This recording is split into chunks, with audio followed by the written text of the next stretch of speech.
మంతని నియోజకవర్గం తెలుగు రాష్ట్రాలకు ఆ మాటకొస్తే జాతీయ రాజకీయాలకు పరిచయం అక్కరలేని మారుమూల శాసనసభ నియోజకవర్గం. నాడు మంతని నుంచి ప్రాతినిధ్యం వహించి ఉమ్మడి ఆంధ్రప్రదేశ్ రాష్ట్రానికి ముఖ్యమంత్రిగా పనిచేసి ఆపైన ప్రధానిగా తన చాణక్యంతో ఆర్థిక సంస్కరణలతో దేశాన్ని పాలించిన పివి నరసింహారావు గారి పేరును స్మరించకుండా మంతని రాజకీయాలను మాట్లాడలేము, మొదలు పెట్టనూలేము. ఇక దుద్దిళ్ల కుటుంబానిది మంతని ప్రజలతో రాజకీయంగా పెనవేసుకున్న పేగు బంధం.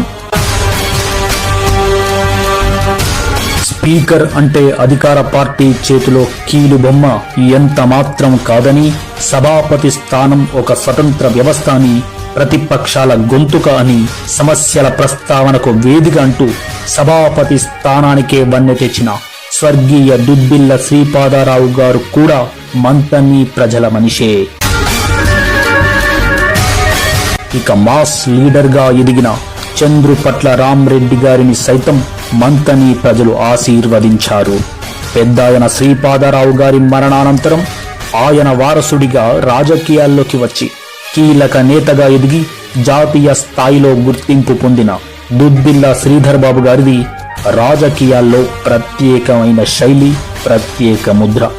మంత్రి హోదాలో ప్రత్యేక తెలంగాణ రాష్ట్ర బిల్లును ప్రవేశపెట్టిన శ్రీధర్ బాబు గారి పేరు శాశ్వతంగా నిలిచిపోతోంది.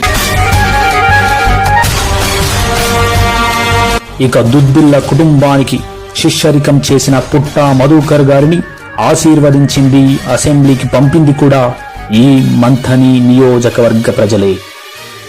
ఒకప్పుడు అటు వేదభూమిగా ఇటు రాజకీయంగా భాసిల్లిన మంథని ఖ్యాతి గడిచిన పుష్కర కాలంగా మసకబారుతోంది. హత్యలు, అల్లర్లు, దాడులతో నిత్యం వార్తల్లో నిలుస్తోంది. శాంతి భద్రతలకు విఘాతం కలిగించినా, అభివృద్ధిని అడ్డుకున్నా చట్టపరంగా కఠిన చర్యలుంటాయని, యజ్ఞాన్ని అడ్డుకున్న రాక్షసులకు పట్టిన గతే పడుతుందని పలు వేదికల్లో మంత్రి శ్రీధర్ బాబు గారు తీవ్ర స్థాయిలో హెచ్చరించడం దేనికి సంకేతం?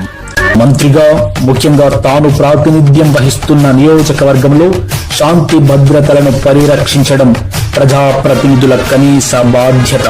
కానీ ప్రతిపక్షం ముసుగులో పరిధి దాటి అల్లర్లు సృష్టించి రక్తపు పేరులు పారించే రాజకీయ రాక్షసులపైన మంత్రి శ్రీధర్ బాబు పూర్తి స్థాయిలో ఫోకస్ చేసినట్లు సమాచారం.